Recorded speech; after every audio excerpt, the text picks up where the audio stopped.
महायुद्ध के बीच बयानबाजी का दौर भी जारी है। पश्चिम एशिया में बढ़ते तनाव के बीच ईरान के राष्ट्रपति मसूद पेजेशकियान ने अमेरिका की उस मांग को सिरे से खारिज किया है जिसमें उन्होंने ईरान से बिना शर्त आत्मसमर्पण करने के लिए कहा।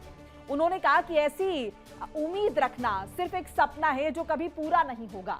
अपने रिकॉर्डेड संदेश में उन्होंने अमेरिका पर तीखा हमला बोलते हुए कहा कि ईरान किसी भी दबाव के आगे झुकने वाला नहीं है। भारत में ईरान के राजदूत ने भी ट्रंप की धमकी पर पलटवार करते हुए जीत या शहादत का संकल्प दोहराया। उन्होंने कहा कि ईरान पर हमला सिर्फ ईरान के खिलाफ ही नहीं बल्कि अंदरूनी कानून के उसूलों और इंसानियत, इज्जत और देशों के अपने भविष्य खुद तय करने के हक के खिलाफ है। भारत में ईरान के राजदूत मोहम्मद फतहली ने कहा कि हम ईरान के लोग साफ तौर पर कहते हैं कि इस रास्ते पर या तो जीत हम हासिल करेंगे या शहादत तक पहुंचेंगे। हमारे लिए दोनों ही सम्मान और खुशी है। आज जो हो रहा है वो सिर्फ एक पॉलिटिकल या मिलिट्री जंग नहीं है। ये स्ट्राइक सच और झूठ के बीच स्ट्राइक का एक हिस्सा है। एक तरफ इंसानी इज्जत, इंसाफ और देशों की आजादी से जीने का हक है, दूसरी तरफ जुल्म है, नाइंसाफी है और दबदबा है। ईरान के खिलाफ यूएस और इजरायली सरकार का बेरहम मिलिट्री हमला इस नाइंसाफी का साफ उदाहरण है। हम आपको भारत में ईरान के राजदूत मोहम्मद फतहली का वो बयान भी सुनवाएंगे जिसमें अमेरिका को उन्होंने साफ संदेश दिया है। क्या कुछ कहा है वो भी बताएंगे। ईरान, अमेरिका और इजरायल के बीच चल रहा भीषण युद्ध 9वें दिन में पहुंच गया है। अमेरिकी राष्ट्रपति डोनाल्ड ट्रंप जहां इस युद्ध को समझौते तक पहुंचाना नहीं चाहते हैं, वहीं ईरान की ओर से भी लगातार कहा जा रहा है कि अमेरिका, इजरायल इसका भयानक परिणाम भुगतेंगे। इस युद्ध ने पूरे विश्व को प्रभावित कर रखा है और तेल की आपूर्ति पर बड़ा असर पड़ा है इसका। ईरान पर इजरायल ने मिसाइल हमलों की बौछार कर दी है। शनिवार देर रात तेहरान में एक तेल डिपो के ऊपर आग की लपटें उठती हुई नजर आई जिससे ईरान युद्ध और ज्यादा भड़क उठा।